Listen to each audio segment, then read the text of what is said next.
Hi friends, welcome back to mother lifestyle channel. இன்றைக்கி நம்ம பார்க்க போகிற ரெசிபி புது விதமான மேகி மசாலா தான் பார்க்க போகிறோம். அடிக்கடி செஞ்சு சாப்பிட்றது நல்லது இல்லைனாலும் எப்போயாவது ஒரு டைம் செய்யும்போது இந்த மாதிரி டேஸ்ட்டாக செஞ்சு பாருங்கள், சூப்பராக இருக்கும். வீடியோக்குள்ளே போகிறதுக்கு முன்னாடி சப்ஸ்கிரைப் பண்ணாதவங்க சப்ஸ்கிரைப் பண்ணிக்கோங்க. வாங்க வீடியோக்குள்ளே போகலாம். கடாயில் 2 டேபிள் ஸ்பூன் அளவுக்கு எண்ணெய் சேர்த்துக்கலாம். வாசம் இல்லாத எந்த எண்ணெய்னாலும் நீங்கள் சேர்த்துக்கலாம். இது கூடவே 2 பெரிய வெங்காயம் கட் பண்ணி சேர்த்துக்கோங்க.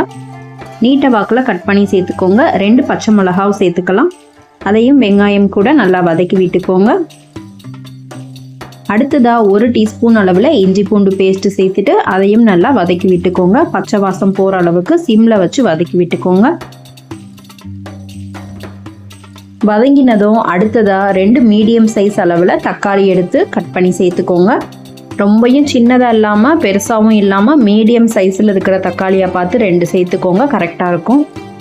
2 நிமிஷம் மூடி போட்டு எடுத்திங்கன்னா சீக்கிரமே தக்காளி நல்லா குலைவாக மசிஞ்சு வந்துடும். இப்போ இதை நல்லா மிக்ஸ் பண்ணி விட்டதும் இது கூட மசாலா சேர்த்துக்கலாம். 1/4 டீஸ்பூன் அளவில் மஞ்சள் தூள், 1/4 டீஸ்பூன் அளவு தனி மிளகாய் தூள், 1/4 டீஸ்பூன் அளவு சீரகத்தூள், 1/2 டீஸ்பூன் அளவில் கரம் மசாலா சேர்த்துக்கலாம். இப்போ இந்த மசாலாலாம் நல்லா எண்ணெயில் வதக்கி விட்டுக்கலாம். ஸ்டவ்வை லோ ஃப்ளேமில் வச்சுட்டு வதக்கி விட்டுக்கோங்க, அப்போ தான் கீழே அடி பிடிக்காமல் இருக்கும்.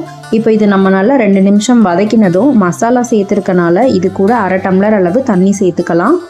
தண்ணி சேர்த்து வேக வைக்கும்போது மசாலாவோட பச்சை வாசம்லாம் நல்லாவே போயிடும். அதனால தான் நம்ம தண்ணி சேர்த்து ஒரு டைம் மிக்ஸ் பண்ணி விட்டுட்டு நல்லா பாயில் ஆகட்டும்.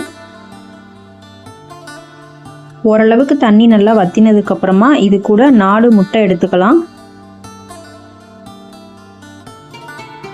முட்டை சேர்த்ததும் கொஞ்சமாக இது கூட உப்பு சேர்த்துக்கலாம். உப்பு சேர்த்துட்டு நல்லா இதை மிக்ஸ் பண்ணி விட்டுக்கோங்க. இந்த மசாலாக்கான அளவு மட்டும் உப்பு சேர்த்தா போதும், அதிகமாக சேர்த்துற வேணாம். இப்போ இதை நல்லா மிக்ஸ் பண்ணி விட்டுக்கலாம்.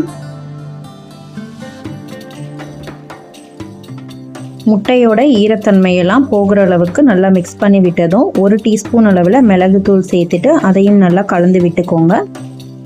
நல்லா ஈவனாக கலந்து விட்டதுக்கப்புறமா முட்டையை ஒரு பாத்திரத்தில் தனியாக எடுத்து வச்சுக்கலாம். ரெடி பண்ணி வச்சுருந்த முட்டை மசாலாவை ஒரு பாத்திரத்தில் தனியாக எடுத்து வச்சுக்கோங்க. இப்போ 5 கிளாஸ் அளவில் நான் தண்ணி சேர்த்துருக்கேன் ஒரு பாத்திரத்தில். இந்த தண்ணியை நல்லா பாயில் பண்ணிக்க போகிறேன். மேகி சேர்க்குறதுக்கு முன்னாடி ஒரு மேகி பேக்கெட்டுக்கு 1 கிளாஸ் அளவில் தண்ணி வச்சுக்கோங்க. நான் 5 மேகி பேக்கெட் எடுத்துருக்கனால 5 கிளாஸ் அளவில் தண்ணி சேர்த்து தண்ணி நல்லா பாயில் ஆனதும் மேகி இந்த மாதிரி உடச்சி வச்சு சேர்த்துக்கிறேன்.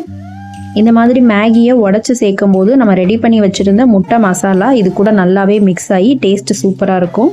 அதுக்காக தான் நான் உடச்சி சேர்த்துருக்கேன். நீங்கள் அப்படியே சேர்க்குறதா இருந்தால் கூட நீங்கள் சேர்த்துக்கலாம். இப்போ மேகி நம்ம சேர்த்ததும் இதை நல்லா கலந்து விட்டுக்கலாம். நான் சொன்ன இந்த அளவுலே தண்ணி சேருங்க, அப்போ தான் தண்ணி எக்ஸ்ட்ராவும் ஆகாது.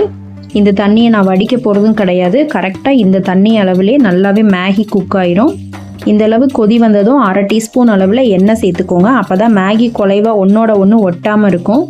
ஹை ஃப்ளேமில் வச்சு இந்த மாதிரி நல்லா கலந்து விட்டுக்கோங்க. நல்லா பபிள்ஸ் வர ஆரம்பிச்சிருச்சு. இன்னும் கொஞ்சம் தண்ணி இருக்குது, அதுவும் நல்லா வற்றட்டும்.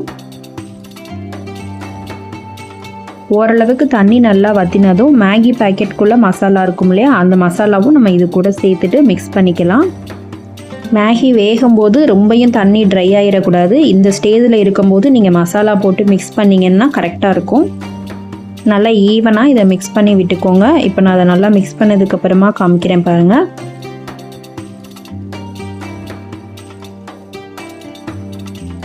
இந்த அளவுக்கு ஈவனாக மிக்ஸ் பண்ணி விட்டதும் நம்ம ரெடி பண்ணி வச்சுருந்த முட்டை மசாலா எடுத்து இது கூட சேர்த்துக்கலாம். இது ரொம்ப கஷ்டமாலாம் இருக்காது, ஈஸியாக தான் இருக்கும் செய்கிறதுக்கு. அதே சமயம் சாப்பிட்றதுக்கும் சூப்பரான டேஸ்ட்டில் இருக்கும். முட்டையை சேர்த்ததும் நல்லா மேகி கூட மிக்ஸ் பண்ணி விட்டுக்கோங்க. நல்லா லோ ஃப்ளேமில் வச்சுக்கோங்க. ஹை ஃப்ளேமில் வச்சிங்கன்னா கீழே அடி பிடிக்க ஆரம்பிக்கும். லோ ஃப்ளேமில் வச்சு நல்லா இதை மிக்ஸ் பண்ணி கலந்து விட்டுக்கோங்க. சூப்பரான எக் மேகி மசாலா ரெடி பண்ணியாச்சு. ஃபைனலாக வாசத்துக்கு கொஞ்சமாக கொத்தமல்லி இலைகள் தூவிக்கலாம்.